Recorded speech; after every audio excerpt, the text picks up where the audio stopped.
Ce festival, c'est dangereux, les gars. C'est à cause de ça que j'ai quitté mon job à 140 000 euros par mois à New York. Ça m'a retourné le cerveau. Vous connaissez sûrement Burning Man, le festival aux États-Unis, là où c'est des gens dans le désert. Bah là, c'est à peu près pareil, sauf que c'est en Afrique du Sud avec 10 000 personnes. Aux États-Unis, c'est plus 80 000, là, c'est la version un peu soft à 10 000. Et le concept, c'est quoi? C'est tu prends 10 000 personnes, tu les mets dans le désert et chacun ramène son eau, sa bouffe, sa tente. Et tu peux rien acheter sur place. Il n'y a pas d'argent, tu peux rien acheter. Et tout se donne et tout s'échange.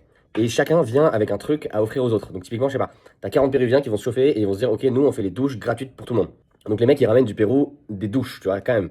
Après, t'as 50 Russes qui vont se dire, ok, nous, dans le désert, on va faire un sauna. Donc, ils ramènent un big sauna, ils le chauffent avec du bois, tu vois, un sauna à poêle. Et ils font des saunas toute la journée de 8h à 20h.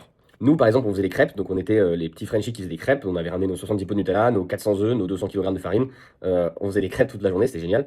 Et le concept initial de l'Africa Burn, c'est que tu as des artistes qui préparent des grandes structures en bois, et chaque jour, ils décident d'en brûler une. Et ça fait des feux énormes dans le désert de nuit, c'est magnifique. Et donc la journée, tu te balades un peu, tu fais ta live, tu vas au sauna, après t'as tel mec qui fait ça à bouffer le midi, après t'as telle activité, ah tu peux aller chill dans tel endroit parce que t'as 80 Yougoslaves qui ont décidé de ramener un bus énorme dans lequel tu peux chill et ils font du coca à maison gratuit, enfin c'est n'importe quoi. Et ça m'a retourné le cerveau les gars, mais à un point que vous imaginez pas. En fait oui, un truc que j'ai oublié de dire aussi, c'est que t'as pas de téléphone pendant une semaine et t'as pas d'internet et tu parles à personne sauf aux gens qui sont à côté de toi dans le camp parce que tu campes quelque part et t'as des voisins et ça devient tes meilleurs potes pendant une semaine.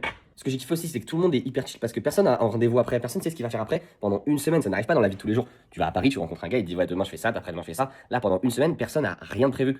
C'est 10 000 personnes qui vont se branler ensemble en même temps dans le désert. Et c'est cool, tu prends le temps de connaître des gens, et il n'y a plus du tout de statut social. Tu peux être le CEO de Palantir ou tu peux être personne au chômage, on te traite pareil et on te demande même pas ton taf, ce que tu fais dans la vie, ça intéresse personne. Tous nos circuits de dopamine aujourd'hui sont baisés à cause des réseaux sociaux. Là, t'as pas de téléphone pendant une semaine, t'as pas de réseaux sociaux, tu parles à personne. Enfin, je sais pas, il y a trop de trucs à dire, j'en ai tiré trop de conclusions. La grosse conclusion, c'est que ça m'a fait quitter mon taf. Mais il y a trop de trucs à dire, dis-moi si ça vous intéresse et je vous fais une partie 2.